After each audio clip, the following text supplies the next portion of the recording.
21শে August grenade হামলা মামলায় বিএনপির ভারপ্রাপ্ত চেয়ারম্যান তারেক রহমান সহ সব আসামির খালাসের রায়ের বিরুদ্ধে রাষ্ট্রপক্ষের আপিল শুনানির জন্য 4 মে দিন ঠিক করেছে আপিল বিভাগ।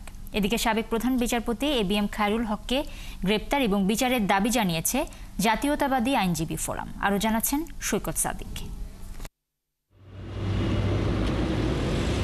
কার্যতালিকায় থাকার পরও বেঞ্চ পুনর্গঠন না হয় রোববার 21শে আগস্ট মামলার রায়ের বিরুদ্ধে রাষ্ট্রপক্ষের লিপ্ট আপিল শুনানি পিছিয়ে যায়। গত 12 জানুয়ারি বহুল আলোচিত 21শে আগস্ট গ্রেনেড হামলা মামলায় যাবজ্জীবন কারাদণ্ডপ্রাপ্ত তারেক রহমান ও মৃত্যুদণ্ডপ্রাপ্ত সাবেক স্বরাষ্ট্র প্রতিমন্ত্রী লুৎফুজ্জামান বাবর সহ আসামিদের খালাস দেয় হাইকোর্ট।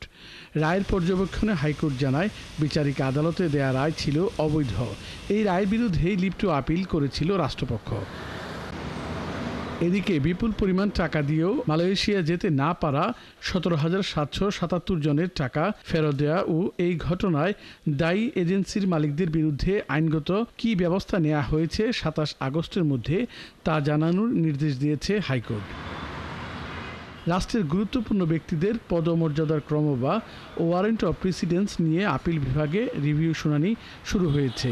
ভারপ্রাপ্ত প্রধান বিচারপতি আশফাকুল ইসলামের নেতৃত্বাধীন আপিল বিভাগে এই শুনানি শুরু হয়। শুনানির পরবর্তী দিন 18 মে নির্ধারণ করেছে আপিল বিভাগ। পুরো জাজমেন্টটাকে আমরা একেবারে যে অল্টার বা চাচ্ছি বা চেঞ্জ করতে চাচ্ছি বা রিভিউ চাচ্ছি তা না, আমাদের তরফ থেকেও একটা প্রপোজাল থাকবে যাতে এই রাষ্ট্রের 3টা বিভাগের মধ্যে কোনো রকম অসন্তুষ্টি না হয়, আবার কোনো সমন্বয়হীনতা না হয়, ডিসরেসপেক্টফুল কিছু না হয়। এদিকে তত্ত্বাবধায়ক সরকার ব্যবস্থা বাতিলের বিতর্কিত রায় দেওয়ার ঘটনায় সাবেক প্রধান বিচারপতি এবিএম খায়রুল হককে গ্রেপ্তার ও বিচারের দাবি জানিয়েছে জাতীয়তাবাদী আইনজীবী ফোরাম। এই রায়ের মধ্য দিয়ে দেশের গণতন্ত্র ও মানবাধিকার ধ্বংস করা হয়েছে বলে দাবি এই সংগঠনের।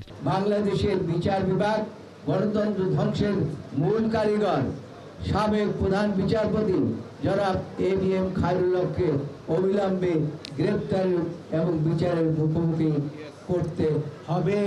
এই বাংলাদেশে যত গুম খুন যা কিছু হয়েছে সব কিছুর মূল হোতা হচ্ছেন এই খায়রুল হক। এই দাবিতে 29 এপ্রিল সারা দেশের আদালত প্রাঙ্গণে বিক্ষোভ কর্মসূচি পালনের ঘোষণাও দিয়েছে জাতীয়তাবাদী আইনজীবী ফোরাম।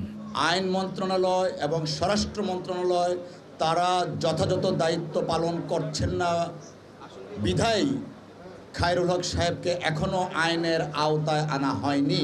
সৈকত সাদিক, 71, ঢাকা।